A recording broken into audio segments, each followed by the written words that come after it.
কর্কট রাশি, কর্কট লগ্ন, ক্যান্সার সাইনের জাতক জাতিকাদের 2026 সালের ফেব্রুয়ারি মাসের আগত একটি সপ্তাহ অর্থাৎ 10ই ফেব্রুয়ারি থেকে 16ই ফেব্রুয়ারি 16th ফেব পর্যন্ত সময় আপনাদের ক্ষেত্রে ঠিক কেমন অতিবাহিত হবে সে বিষয়ে প্রতিবেদনে আমরা বিস্তারিত আলোচনা করব। প্ল্যানেটারি ট্রানজিট অর্থাৎ গ্রহগত গোচরের ছক ধরে মোরঅললেস আপনাদের জীবনের প্রতিটি ক্ষেত্র নিয়েই।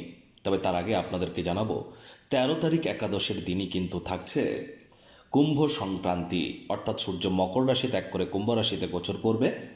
আর 15 তারিখ থাকছে মহাশিবরাত্রি, 17 তারিখ থাকছে সূর্যগ্রহণ। আর এই প্রতিবেদনটি আপনাদের জন্য অত্যন্ত গুরুত্বপূর্ণ হবে। তার কারণ প্রথমত মঙ্গল কিন্তু উচ্চস্থ অবস্থানেই আছে। সূর্য কুম্ভ সংক্রান্তি তৈরি করবে, গ্রহণযোগ, বুধাদিত্য যোগ, লক্ষ্মীনারায়ণ যোগ, শুক্রাদিত্য যোগ এবং এর সাথে জড়ত্ব যোগ, আকর্ষণ যোগ, একাধিক সংযোগ কিন্তু আমরা এ সপ্তাহে পরিলক্ষিত করতে চলেছি। গুরু বৃহস্পতি কিন্তু এখনও অতিচারী এবং বক্রী আছেন। স্কিপ না করে পুরোটাই শুনুন যদি ভিডিওটির প্রকৃত মর্মার্থ আপনারা উপলব্ধি করতে চান। পরিশেষে যেমন প্রতিকার নিয়ে আলোচনায় থাকি তেমনটি তো আছি।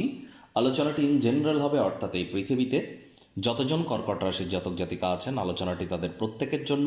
আপনি চাইলে আপনার ব্যক্তিগত গণনা এনি টাইম আমাদের দ্বারাই করাতেই পারেন। এর জন্য স্ক্রিনে আমরা নাম্বার দিয়ে থাকি। শনিবার রবিবার অফিসে এসে ফেস টু ফেস সাক্ষাৎ করতে পারেন অথবা by phone any time consultancy আপনারা নিতেই পারেন। তো চলুন কথা না বাড়িয়ে আলোচনায় প্রবেশ করা যাক। কর্কট রাশি, কর্কট লগ্ন, ক্যান্সার সাইনের জাতক জাতিকারা কালপুরুষের রাশিচক্র অনুযায়ী চতুর্থতম রাশির আন্ডারে আপনারা পড়েন। আপনাদের রাশির মালিককে চন্দ্র। আর স্ক্রিনে আপনারা যে চার্টটি দেখতে পাচ্ছেন এটি কর্কট রাশির জাতক জাতিকাদের 2026 সালের 10ই ফেব্রুয়ারি আপনাদের গ্রহগত গোচরের ছক ঠিক এমনটিই কিন্তু দেখাবে। ফার্স্ট হাউস যেখানে 4 লেখা আছে গুলিয়ে ফেলবেন না, এটি আপনাদের ফার্স্ট হাউস। আপনাদের সেকেন্ড হাউসে যেখানে 5 লেখা আছে কেতু বসে আছে পূর্ব ফাল্গুনী নক্ষত্রে, চন্দ্র আপনাদের রাশিধিপতি। সপ্তাহটি শুরুয়াত করবে ত্রিকোণ ভাব থেকে, অর্থাৎ আপনাদের 5th হাউস থেকে যেখানে 8 লেখা। চন্দ্র 2-2.5 দিন অন্তর অন্তর রাশি পরিবর্তন করবে। সূর্য মঙ্গলের সংযোগ থাকছে আপনাদের পার্টনারশিপের হাউসে। মঙ্গল কিন্তু এখানে শ্রাবণ নক্ষত্রে বর্তমানে কিন্তু উচ্চস্থ আছেন। সূর্য উত্তরসারা নক্ষত্রে রাশি পরিবর্তন করে যাবে 13 তারিখে করে, কিন্তু রাহু, বুধ এবং শুক্রের সাথে সংযুক্ত হয়ে সূর্য রাহুর গ্রহণ যোগ, সূর্য বুধের বুধাদিত্য যোগ, সূর্য শুক্রের শুক্রাদিত্য যোগ, অনেকে দারিদ্র যোগও বলেন, বুধ শুক্রের লক্ষ্মীনারায়ণ যোগ। একই সাথে কিন্তু আমরা সূর্য রাহুর গ্রহণ যোগও পরিলক্ষিত করব, বুধ রাহুর জড়ত্ব যোগ এবং রাহু শুক্রের আকর্ষণ যোগ, চতুর্গ্রহী যোগ। রাহু কিন্তু নিজের নক্ষত্র শতবিশা নক্ষত্রেই গোচর করছে। শনি মহারাজ তিনি কিন্তু নিজের নক্ষত্র উত্তর ভাদ্রপদে বর্তমানে মার্গী অবস্থানে আপনাদের ভাগ্যস্থানে গোচর করছেন। গুরু বৃহস্পতি নিজের নক্ষত্র পুনর্বসুতে বক্রী এবং অতিচারী অবস্থানে আপনাদের মোক্ষের ভাব ব্যয়ের ভাবে গোচর করছেন। প্রথমেই যে বিষয় সম্পর্কে আপনাদেরকে অবগত করানোর চেষ্টা করব। দেখুন, প্রথমত সোমবার সকাল 9:29 থেকে বুধবার রাত 10টা পর্যন্ত চন্দ্র আপনাদের রাশিধিপতি কেন্দ্রীয়পতি তিনি ত্রিকোণভাবে গোচর করছেন। তাহলে সোমবার সকাল 9:29 থেকে বুধবার রাত 10টা পর্যন্ত যারা stock market, share market, crypto market, commodity market, currency মার্কেটে যারা ট্রেডিং করছেন বা রিটেল আউটলেট যারা রান করেন তাদের জন্য কিন্তু সময় সুযোগ দুর্দান্ত পরিগণিত হবে। আর এখানে কিন্তু চন্দ্র বর্তমানে এই যে বুধবার রাত 10টা পর্যন্ত চন্দ্র কিন্তু থাকতে চলেছে কোথায়? আপনাদের ত্রিকোণ ভাব মঙ্গলের ঘরে, আর মঙ্গল কিন্তু থাকছে উচ্চস্থ। তাহলে অবশ্যই যারা অবিবাহিত আছেন এ সপ্তাহে তাদের 100% বিয়ের যোগ কিন্তু তৈরি হতে পারে, বিশেষ করে আপনাদের 13 তারিখের পর। আর এ সময় যারা বিবাহিত আছেন তারা কিন্তু কোনো যাত্রা বা ভ্রমণ করতেই পারেন। আপনাদের মধ্যে রোম্যান্টিসিজমের মাত্রাও কিন্তু বাড়তে চলেছে। আদালত বা কোর্টে যদি কোনো কেস পেন্ডিং থেকে থাকে, কোর্ট বা আদালত আপনাদের পক্ষেই সিদ্ধান্ত বা রায় কিন্তু প্রদান করতে পারে 13 তারিখ থেকে 16 তারিখের মধ্যে যদি কোনো ভার্ডিক্ট বা রায় থেকে থাকে। তো বিজনেসম্যানদের জন্য সময় সুযোগ দুর্দান্ত। যারা IT sector, real estate, army, police, defence, automobile industry, pharmaceutical industry, sports, networking, marketing, সেলসের সাথে যুক্ত আছেন বা যারা ম্যানুফ্যাকচারিং ইন্ডাস্ট্রিতে আছেন, খেলাধুলোর সাথে যুক্ত আছেন তাদের জন্য কিন্তু সময় সুযোগ দুর্দান্ত। মঙ্গল আপনাদের কর্মপতি কর্মস্থানকে চতুর্থ দৃষ্টি দিয়ে দেখবে। যোগ্য কর্মচারী হয়ে থাকলে প্রমোশন, পদোন্নতি, স্যালারি ইনক্রিমেন্ট কিন্তু আপনাদের হতেই পারে। অনেক কর্কট রাশির জাতক জাতিকাদের কিন্তু বিগত প্রায় 1-2 সপ্তাহের মধ্যে কর্মক্ষেত্রে নতুন কোনো রেসপন্সিবিলিটি হয় বেড়েছে, আর না হলে নতুন করে কিন্তু আপনারা আপনাদের কর্মজীবনে নতুন আলোর দিশা আপনারা দেখতে শুরু করেছেন। আর এখানে কিন্তু আবার চন্দ্র আপনাদের রোগঋণ শত্রুরভাবে গোচর করে যাবে বুধবার রাত 10টায়, আর সেখানেই থাকবে শনিবার সকাল 9:32 পর্যন্ত। তাহলে যখন চন্দ্র গুরুকে দেখবে, গুরু চন্দ্রকে দেখবে, রোগঋণ শত্রুভাবের গুরু বর্তমানে বক্রী, একটি ঘর পিছিয়ে ফলাফল তো দিচ্ছেন, কিন্তু তিনি অতিচারীও। দেখুন, এ সময় কিন্তু শনির দৃষ্টিও আপনাদের লাভভাবে থাকলেও যেহেতু গুরু বক্রী হয়ে একটি ঘর পিছিয়েও ফলাফল দিচ্ছেন, একটি জিনিস স্পষ্ট যে আয় ইনকামের নতুন পথ আপনাদের সামনে আসতে পারে, বিনিয়োগের জন্য লোভনীয় কিছু স্কিমের সম্মুখীন আপনারা হতে পারেন। তবে গুরুজন বিশেষজ্ঞদের কাছ থেকে পরামর্শ নিয়েই কিন্তু আপনাদের এগিয়ে যাওয়াটা উচিত হবে। স্বামী স্ত্রী ধীরে ধীরে নিজেদের শরীর স্বাস্থ্যের উন্নতির যোগ পরিলক্ষিত করবেন। নতুন করে কোনো লোন বা ঋণ নেওয়া থেকে বিরত থাকুন। খরচের মাত্রা কিন্তু বাড়তে চলেছে, বাজেটকে আপনাদেরকে নিয়ন্ত্রণের মধ্যে রাখতে হবে।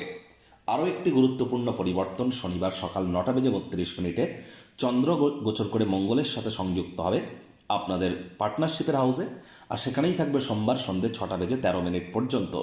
চন্দ্র আপনাদের রাশিধিপতি, শনিবার সকাল থেকে সোমবার রাত পর্যন্ত আপনাদের রাশিকেই পূর্ণ দৃষ্টি দিয়ে দেখবে। তাহলে শনি, রবি, সোম, এই যে 3টি দিন আপনাদের নাম, যশ, খ্যাতি, প্রভাব, প্রতিপত্তি এগুলিও কিন্তু আমরা বৃদ্ধির যোগ 100% পরিলক্ষিত করছি। একই সাথে আপনাদের ক্ষেত্রে এ সময় আপনারা মেন্টালি কিছুটা হলেও রিলিফ পেতে চলেছেন মানসিকভাবে। আর যারা ডিপ্রেশনের মধ্যে বা হতাশার মধ্য দিয়ে যাচ্ছিলেন, তারা অবশ্যই কিছুটা হলেও রিলিফ কিন্তু আপনারা প্রাপ্তি করবেন। তবে শনিবারের আগে পর্যন্ত আপনাদের মেজাজকে কন্ট্রোলের মধ্যে রাখতে হবে। হুটহাট করে রেগে যেতে পারেন, রাগের বশবর্তী হয়ে কোনো প্রকার সিদ্ধান্ত যেন নেবেন না। আর বুধ রাহুর যেহেতু জড়ত্ব যোগ চলছে, জীবনের ব্যাপারে, কেরিয়ারের ব্যাপারে, ফাইন্যান্সের ব্যাপারে, পরিবারের ব্যাপারে কোনো প্রকার সিদ্ধান্ত গ্রহণ করা থেকে আপনাদের কিন্তু এ সপ্তাহে বিরত থাকার পরামর্শ আমরা আগেই প্রদান করেছি। সাবধানে গাড়ি ঘোড়া চালান, শরীরে চোট আঘাত কিন্তু আপনাদের লাগতেই পারে। 13 তারিখের পর সূর্য যখন কুম্ভ সংক্রান্তি ঘটিয়ে আপনাদের অষ্টমে প্রবেশ করে নিজের ঘরকে পূর্ণ দৃষ্টি দিয়ে দেখবে, কর্কট রাশির জাতক জাতিকাদের মধ্যে অনেকের ক্ষেত্রেই পরিবার, পরিজন, আত্মীয় স্বজন, পাড়া প্রতিবেশী, আপনার ব্যাংকের ব্যালেন্স এবং মুখনিসৃত বাণী এর মধ্যে কয়েকটি জায়গা নিয়ে আপনারা একটু হলেও অসন্তুষ্ট কিন্তু ছিলেন। এবার ধীরে ধীরে আপনারা এখান থেকে 13 তারিখের পর মুক্তির দিকেই কিন্তু এগিয়ে যাবেন। আর 29শে মার্চ কেতু যখন মঘা নক্ষত্রে গোচর করবে, আরও বেটার ইম্প্যাক্ট আপনারা প্রাপ্তি করতে চলেছেন। শনি মহারাজ বর্তমানে মার্গী আছেন, তিনি আপনাদের ভাগ্যস্থানে নিজের নক্ষত্র উত্তর ভাদ্রপদে তিনি গোচর করছেন। ভাগ্যের মজবুতি নিশ্চিতভাবে আপনারা প্রাপ্তি করতে পারেন। তবে হ্যাঁ, হার্ডওয়ার্ক, কঠোর কায়িক পরিশ্রমের কোনো বিকল্পই নেই। শনি মহারাজ যেহেতু কর্মফলদাতা, কর্মের মাধ্যমেই ভাগ্যকে আপনারা মজবুতি প্রদান করাতে পারবেন। ওই তাবিজ, কবচ, মাদুলি, জেমস্টোন, শিকড় বাকড় পড়ে কিন্তু কোনো লাভ হবে না। আর এখানে একটি জিনিস মাথায় রাখতে হবে, আপনাদের ভাই বোনেদের সাথে সুসম্পর্ক আপনাদেরকে বজায় রাখতে হবে। বেকার যুবক যুবতীরা প্রচেষ্টা জারি রাখুন। আর এখানে অবশ্যই আপনার শ্বশুর বাড়ির তরফ থেকে অনেক উপকৃত কিন্তু হতেই পারেন। সরকারি চাকরিজীবী, নেতা, মন্ত্রী, এমএলএ, এমপি যারা আছেন, সরকার পক্ষ শাসক দলে যারা আছেন, অথবা যারা প্রাইভেট সেক্টরে অ্যাডমিনিস্ট্রেটিভ লেভেলে কাজ করেন, চোখ কান খোলা রেখে আপনারা চলুন। আপনাদের বিরুদ্ধে চক্রান্ত, ষড়যন্ত্র কিন্তু হতেই পারে এবং চরিত্রের দাগ লাগানোর প্রচেষ্টাও কিন্তু হতে পারে। এ বিষয়ে আপনাদেরকে সচেতনতা অবলম্বন করে চলতে কিন্তু হবেই। প্রতিকার স্বরূপ আলোচনা করতে গিয়ে আপনাদেরকে বলবো, স্ক্রিনে আপনারা দেখতে পাচ্ছেন বৃহস্পতির বীজ মন্ত্র ওম গ্রাং গ্রিং গ্রং স গুরাবে নমঃ। সকাল দুপুর সন্ধ্যা 3 বেলা মিলিয়ে 108 বার বৃহস্পতির এই বীজ মন্ত্র আপনারা জপ করুন। অত্যন্ত উপকৃত হবেন। বৃহস্পতিবার করে সাত্ত্বিক জীবনযাপন গ্রহণ করুন। হলুদ রঙের বস্তু বস্ত্র সামগ্রীর প্রয়োগ বেশি করুন। যারা দীক্ষা নেননি, ইমিডিয়েট দীক্ষা নিন। বৃহস্পতি বক্রী হয়েছেন এটি বড় কথা নয়, বৃহস্পতি অতিচারী হয়েছেন, একটানা 7.5 বছরের জন্য অতিচারী হবেন। আবার 2রা জুন কিন্তু এই বৃহস্পতি আপনাদের রাশিতে এসে উচ্চস্থ হবেন। যারা ইয়ারলি রাশিফল এখনও দেখেননি, সময় সুযোগ বুঝে দেখে বা শুনে নিতে ভুলবেন না। চ্যানেলে কিন্তু অলরেডি আপলোড করা হয়েছে। আর হ্যাঁ, আপনারা যদি চান আপনাদের জীবনকে আরও মহিমান্বিত করবার জন্য এনি টাইম আমাদের সাথে যোগাযোগ করতেই পারেন। Law of attraction, sound vibration, colour therapy, manifestation এবং কিছু লুপ্তগুপ্ত বিদ্যার মাধ্যমে আমরা আপনাদের জীবনকে মহিমান্বিত করার প্রচেষ্টায় থাকি। তো প্রতিবেদনটি আপনাদের ঠিক কেমন লাগলো, আপনাদের সুচিন্তিত মতামত আশা করি আপনারা নিচের কমেন্ট বক্সে লিখে জানাবেন। ভালো লাগলে একটু লাইক করতে ভুলবেন না। এই আশা রেখে আমি আমার বাণীকে এখানেই বিরাম প্রদান করছি। সংসারে অশান্তি, প্রেমে বাধা বা বিবাহে অনিশ্চয়তা, ব্যবসাতে ক্ষতি বা চাকরিতে ডামাডোল, অসুস্থতা, দুঃখ, দারিদ্রতা থেকে কিছুতেই রেহাই মিলছে না, পরীক্ষায় ফেল, তাহলে আর দেরি কেন? জীবনের যাবতীয় সমস্যার সমাধান করব আমরা। বাস্তুশাস্ত্র, সংখ্যাতত্ত্ববিদ্যা, লাল কিতাব, বৈদিক জ্যোতিষশাস্ত্র, কৃষ্ণমূর্তি প্রভৃতি পদ্ধতিতে জন্মছক বিচার করা হয়। প্রয়োজন অনুভব করলে স্ক্রিনে ফ্ল্যাশ হওয়া নম্বরে যোগাযোগ করতেই পারেন।